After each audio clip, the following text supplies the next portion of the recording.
Իշխանությունը չեմ կարծում, որ 1-1.5 տարուց ավել կմնա։ Նա կկատարի իր սև գործը, իսկ գերտերություններին ձեռնտու էր, որպեսզի իշխանությունը վերարտադրվեց, կանի իր սև գործը, կարծում եմ որոշակի պայմանավորվածությունների կգնա Ադրբեջանի հետ, գրավոր պայմանավորվածությունների, կարծում եմ, որ ինչ-որ տարածքներ էլի կտա, բայց այստեղ շատ կարևոր է, որ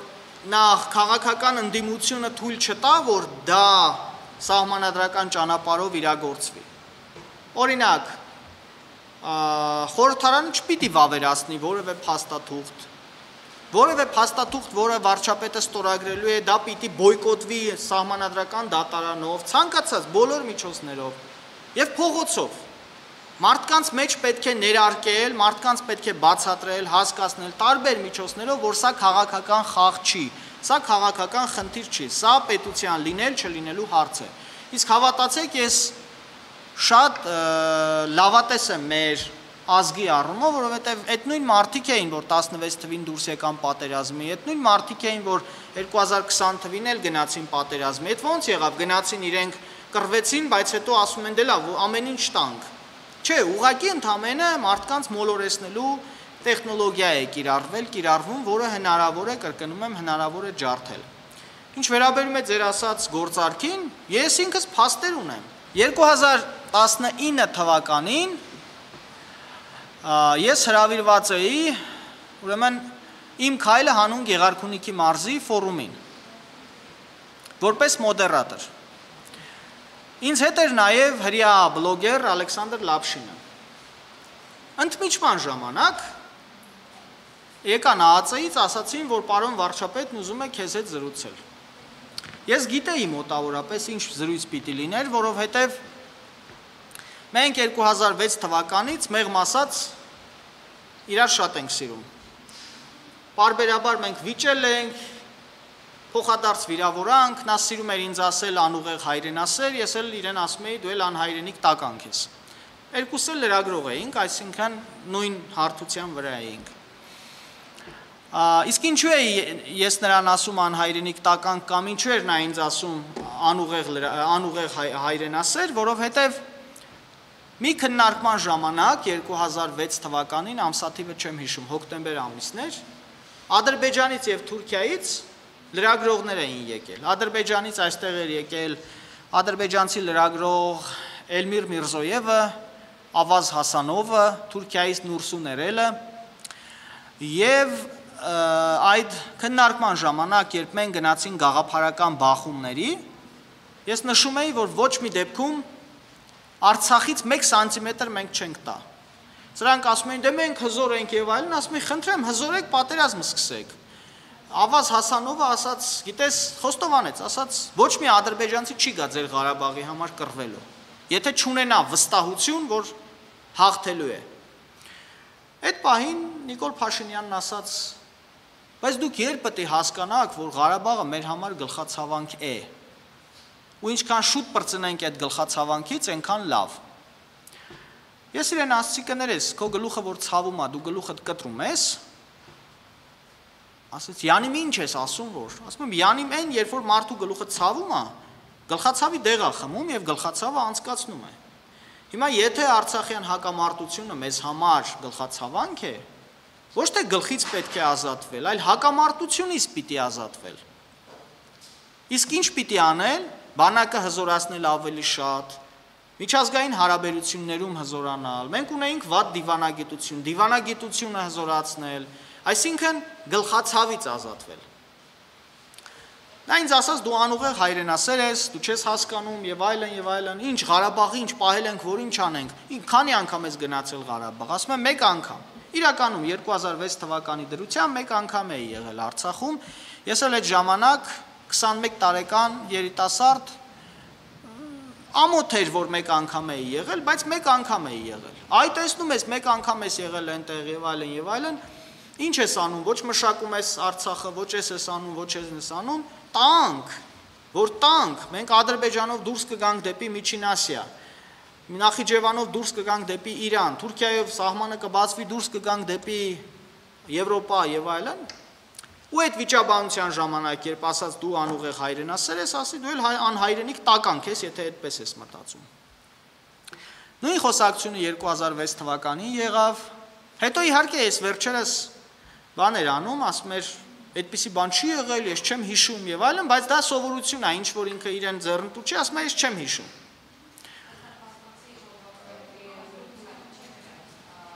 Հա, իր գրքում ինքը ասում է, որ մեզ համար գլխացավանք է, բայց ինձ ասել է այսպես խոսակցությամբ։ Դե հետագայում մենք բազմիցս էլի շփվել ենք իրար հետ, վիճել ենք եւ այլն։ Հիմա 2019 թվականին, երբ հանդիպեցինք նորից, դեմ դիմաց գնում ենք, ինքը կանգնած ֆուրշետի սեղանի շուրջ աղում է, իդեպ մի ձեռքին գավառի փախլավա, մյուս ձեռքին վիճինա, ու երկուսը միաժամանակ։ Մոտեցանք, առաջին բանը, Հոխիկյան, դու հələ նույն հայրենասերն ես, ասի, հա, պարոն վարչապետ, են անուղեղն են, որ ասում էիք, իսկ ձեր մոտ բան փոխվել է։ Ինքը հասկացավ ես ինչ եմ ասում, կողքից ոչ ոք չէր հասկանում ինչ եմ ասում, ասեց, հա, այն որ ասում ես, չէ, իմ մոտ էլ բան չի փոխվել։ Ասի, շատ ափսոսում եմ, որ այդպես է, ասեց, ոչինչ։ Հետո Լապշինին հարց տվեց, ասեց, Ադրբեջանում քեզ շատ տանջեցին։ Դե ասեց, հա, 9 ամիս պահեցին, սպանության փորձ բանտում եւ այլն։ Ասեց, լավ են արել, ես էլ լինեի այդպես կանեի։ Քեզ ով էր ասում առանց Ադրբեջանի իշխանության թույլտվության գնայիր իրանց տարածք։ Ասեց, Նիկոլ, բայց ես Ադրբեջան չեմ գնացել, ես գնացել եմ Արցախ։ Ասեց, հա, միջազգային իրավունքի տեսանկյունից Ղարաբաղը Ադրբեջանի տարածք է։ Ասեցի, պարոն վարչապետ, ես ինչ եք խոսում։ Հոխիկյան, դու սուս մնա, դու հայրենասեր ես։ Հետո շուռ եկավ, Լապշինին ասեց, իմ մամուլի խոսնակը Վլադիմիր Կարապետյանը, ասեց, իմ անունից քեզ բան կասի, լավ կլինի ուշադիր լինես եւ անես այն, ինչ ինքը ասում է։ Լապշինը եւ Վլադիմիր Կարապետյանը առանձնացան, 1 մետր հեռավորության վրա խոսում են։ Մնացել ենք մենք։ Եվ էլի մարդ կար, եթե չեմ սխալվում, Սուրեն Պապիկյան բան այնտեղ էին։ Ասում եմ, պարոն վարչապետ, Արբանյակը ինչ եղավ։ Ուրեմն Արբանյակի մասին, որ պատկերացում կազմեք, 2012 թվականին մենք սկսեցինք Արբանյակի ծրագիր, կապի նախարարությունում ստեղծվեց առանցին վարչություն Սուրեն Պետրոսյանի գլխավորությամբ, եւ Հայաստանը 2012-ից մինչև 17 թվականներին մի շարք միջազգային պայմանագրեր ստորագրեց, Արբանյակի ծրագիրը կազմվեց ամբողջությամբ, 4 պետության հետ՝ Չինաստան, Ֆրանսիա, Ռուսաստան եւ Չինաստան, Ֆրանսիա, Ռուսաստան, Կանադա եւ Կանադայի հետ պայմանագրեր ստորագրեց, այդ դետալների եւ այլն, Արբանյակի գինը մեզ վրա նստելու էր մոտ $170 միլիոն։ 4 հիմնական ֆունկցիա էր կատարելու։ Գեոլոկացիոն ֆունկցիա, վերևից ամբողջ մեր տարածաշրջանը, ոչ միայն Հայաստանը, մոտավորապես 500,000 քառակուսի կիլոմետր տարածք անընդհատ հսկողության տակ էր լինելու։ Անվտանգային կապի անվտանգություն, այսինքն տեսեք, հիմա Հայաստան մտնում է կապ, ինտերնետային կապ, Իրանից եւ Վրաստանից։ Ցանկացած տատիկ կարող է բահով կտրել այդ ինտերնետի կաբելը եւ մենք չենք ունենա կապ աշխարհի հետ։ Այդ Արբանյակը մեզ տալու էր սահմանափակ թողունակությամբ ինտերնետ, անվտանգ ինտերնետ, ոչ ոք չէր կարողանա վերահսկել մեր ինտերնետային կապը։ Թեկուզ եւ հատուկ ծառայությունների համար կամ աշխարհին ինչ-որ ինֆորմացիա տալ, ստանալու, այսինքն աշխարհի հետ կապի համար, սեփական ինտերնետ։ Երրորդը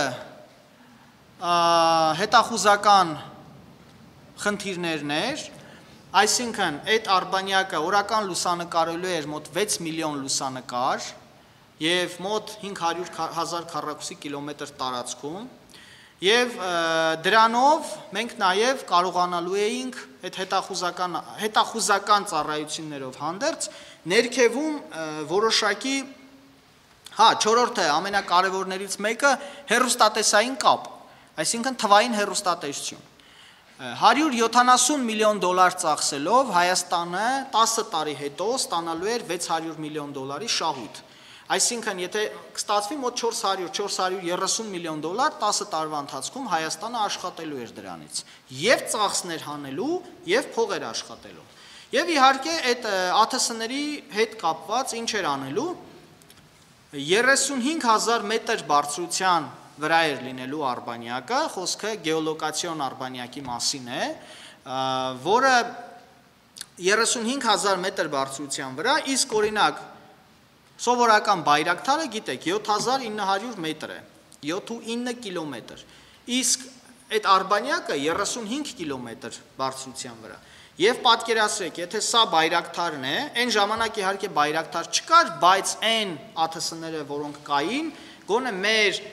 հակաօդային պաշտպանության համակարգերը իզորու չէին ռադարներով բռնել։ Արբանյակը վերևից տեսնելու էր, կոորդինատները տալու էր մեր հակաօդային պաշտպանությանը, ներքևից խփելու էին։ Ես այս ամեն ինչը մենք հասանք նրան մինչև 2017 թվականը, որ Հայաստանը այդ պայմանագրերը կնքեց, Հայաստանը ձեռք բերեց գեոստացիոնար դիրք տիեզերքում, Հայաստանը միացավ միջազգային տիեզերական պայմանագրին, մնացել էր ընդամենը, որպեսզի արբանյակի պատվերը տրվեր։ Պատվերը տրվեց ֆրանսիական Եվտելսատ եւ ռուսական Ռոսկոսմոս ընկերություններին, որ ամեն մեկը որոշակի դետալներ էր արտադրելու եւ միասին հավաքելու էին։ Եվ 2018 թվականի վերջին արբանյակը պետք է դուրս գար տիեզերք, հայկական արբանյակը, այդպես էլ կոչվելու էր, Armstad։ Հետո եղավ 2018 թվականի հեղափոխություն, ես որևէ կապ չունեմ,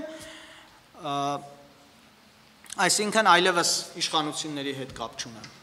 19 թվականի մայիսի 11-ին այդ օրը, երբ որ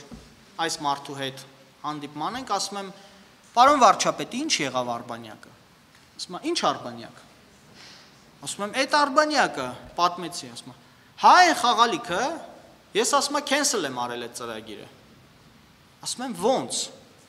Ասում եմ, այդպես, մեզ պետք է $170 միլիոն, չգիտեմ ինչ, cancel եմ արել, չկա այդպիսի բան։ Դա խաղալիք է։ Այն ինչ որ նոր ձեզ ասեցի, այդ արբանյակի հնարավորությունների մասին իրեն եմ ասում, ասում եմ, այ հետո ինչ։ Ասում եմ, հետո են, որ դուք ինձնից լավ գիտեք, որ մենք վաղը չէ մյուս օրը պատերազմ ենք ունենալու։ Ասում եմ, հա, հետո։ Ասում եմ, հետո որ այդ պատերազմում մեզ արբանյակա պետք լինելու։ Ասում եմ, իսկ ով ասաց։ Մեզ պետք չի լինելու այդ արբանյակը։ Մի խոսքով, մի 5 րոպե խոսելուց հետո հասկանում եմ, ասում եմ, լավ, ոնց հասկանում եմ, այդ պատերազմում մենք չպիտի արբանյակ ունենանք։ Ասում եմ, հա։ Ասում եմ, լավ։ Անցնում այդ ընթացքում լսում եմ Լապշինի, որ մենք զրուցում ենք, ես կիսատ պռատ ինչ-որ բաներ ականջի պոչով լսում եմ։ Վլադիմիր Կարապետյանը Լապշինին ասում է, որ մի քանի հազար զոհ տանք, լավ էլ կհամաձայնենք։ Բայց դա չեմ հասկանում, ինչի մասին է խոսքը։ Հետո Լապշինը գալիս է, երբ որ ես վարչապետից հեռանում եմ, մի քանի րոպե հետո Լապշինն է գալիս, միասին վերադառնում ենք Երևան, դա Գավառում էր։ Իմ մեքենայով վերադառնում ենք Երևան։ Ճանապարհին ինձ ասում է, գիտես, հիշեցնում եմ, դա 19 թվականի մայիսի 11-ին էր։ Ասում է, դուք շուտով պատերազմով Արցախը հանձնելու եք Ադրբեջանին։ Ասում եմ, այսինքն։ Դե ասում է Լապշին, բանը Վովան, Վլադիմիր Կարապետյանն ինձ ասաց, որ դու շատ ես Ադրբեջանի դեմ խոսում, Ադրբեջանի դեմ միջազգային դատարան ես դիմել եւ այլն, բայց իմացիր, որ մենք Ադրբեջանի եւ Թուրքիայի հետ գնալու ենք նոր մեր ինչն ենք փոխում, օրիենտացիան փոխում ենք, իր բառերն է, օրիենտացիան փոխում ենք եւ մենք Ադրբեջանի ու Թուրքիայի հետ բարեկամության ճանապարհով ենք գնում։ Ասում եմ, ես հարցնում եմ, ո՞նց եք գնալու այդ ճանապարհով, չէ՞ որ նրանք Ղարաբաղն են ուզում, իսկ առանց Ղարաբաղը տալու չեք կարող այդ ճանապարհով գնալ։ Ինձ ասեց, իսկ ով է ասում, որ չենք տալու։ Հարցնում եմ, բայց ո՞նց եք տալու։ Բանակը չի տա, ժողովուրդը չի տա, ասում է, ժողովուրդը մի քանի հազար զոհվոր տա, լավ էլ կտա։ Դա ես լսել էի։ Եվ Լապշինին կոչ էր արել գնալ Հայաստանից կամ դադարեցնել Ադրբեջանի Թուրքիայի դեմ խոսել, որովհետև դա խանգարում է մեր պետական քաղաքականությանը։ Հիշում եք Նիկոլ Փաշինյանն ասում էր Ալիևը շատ կիրթ, խելացի մարդ է, հետո Ադրբեջանի հետ որոշակի հետ համատեղ ծրագրեր։ Իդեպ ասեմ, իմ տեղեկություններով նույն Վլադիմիր Կարապետյանի կինը պատերազմից առաջ եւ պատերազմի ընթացքում Կիևում զբաղված էր Նիկոլի եւ Ալիևի ուղիղ կապը ապահովելով։ Պատերազմի ժամանակ Այդ մինչև պատերազմը, այսինքն 19 թվականի մայիսից մինչև 20 թվականի սեպտեմբեր էլի բազմաթիվ իրադարձություններ եղան։ Պատերազմից հետո, իսկ պատերազմի ժամանակ Լապշինն ինձ ասաց, որ դուք պատերազմը կկանգնեցնեք այն պահին, երբ Շուշին թուրքերը գրավեն։ Դա հոկտեմբերի սկզբին էր, ասի ինչ ես խոսում, ասեց դուք պայմանավորվել եք արդեն։ Ձեր կառավարությունները պայմանավորվել են Շուշին տան, որից հետո ուղղակի ամսաթվերի խնդիր է։ Ձեր զորքը չի ենթարկվում պայմանավորվածությանը։ Երբ զորքը ենթարկվեց, երբ զորքը տվեց Շուշին, պատերազմը կկանգնի։ Եվ դուք տեսաք, այդպես էլ եղավ։ Իդեպ շատ կարևոր բան, դուք ուշադրություն դարձրել եք, որ այդ հայտարարության մեջ ամեն ինչ հստակ գրված է բացի ամսաթվից։ Պայմանագիրը կնքելու, այդ հայտարարությունը ստորագրելու ամսաթվից։ Եթե օրիգինալը ձեր ձեռքի տակ կա, նկարը իմ ձեռքի տակ կա, այնտեղ հստակ, ուրեմն ամեն ինչ ամսաթվերով, իդեպ մի քիչ առաջ տարած, հենց այնպես չի, որ առաջ տարած ամսաթվեր են նոյեմբերի մեջ, ամեն ինչ գործողությունների պլանավորմամբ հստակ կա, բացի հայտարարությունը ստորագրելու ամսաթվից։ Դա էլ հայտնի չէր, թե երբ են Շուշին մերոնք տալու։ Շուշին տվեցին, այդ օրն էլ ամսաթիվը գրեցին 9, ասենք չգրեցին 8, 7, 6, 10, 9։ Տեղեկատվական առումով գիտեմ, որ 2 անգամ Ռուսաստանը Հայաստանի կառավարությանը առաջարկել է հոկտեմբերի սկզբին եւ կեսին կրասուխատեսակի ռադիոէլեկտրոնային պայքարի միջոցներ տեղակայել Սյունիքի մարզում եւ Ասկերանում, Արցախում, Արցախի օդը փակելու համար եւ Հայաստանի կառավարությունը մերժել է։ Սա տեղեկատվական առումով։ Հոկտեմբերի սկիզբ եւ հոկտեմբերի կես։ Ամսաթվերն էլ մոտավորապես հոկտեմբերի 2 եւ հոկտեմբերի 13։ Իրանի խորհրդարանը հատուկ հոկտեմբերի 7-ին օրենք է ընդունել, որ թույլ է տալիս իր որոշակի տեսակի զինատեսակներ վաճառել այլ երկրների, այն զինատեսակները, որոնք արգելված է վաճառել։ Եվ հատուկ պատվիրակություն է ուղարկել Հայաստան, որպեսզի Հայաստանը դիմի Իրանին այդ զինատեսակները գնելու համար եւ իրանական անձնակազմը, զինանձնակազմը այդ զենքով հանդերձ պիտի մտներ Հայաստան, պիտի մտներ Արցախի հարավային շրջաններ եւ կոնկրետ գործողություններ աներ թուրքական ու ադրբեջանական զորքերի դեմ։ Եվ այդ օրենքը հատուկ ընդունվել է դրա համար, որ հնարավորություն լինի օրենքի տեսք տալ դրան, այսինքն պաշտոնական տեսք տալ։ Հայաստանը մերժել է։ Սա էլ է փաստ։ Եվ սա ինձ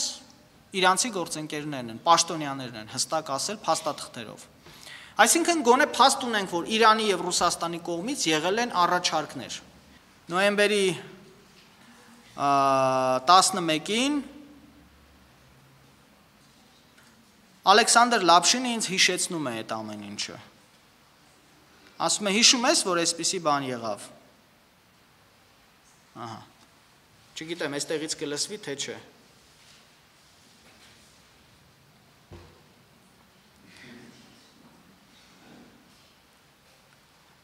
Լսեք։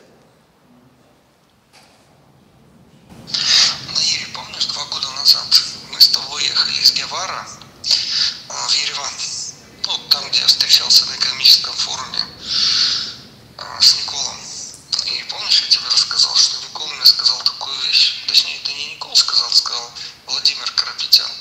что очень скоро произойдут серьезные изменения, потому что Никол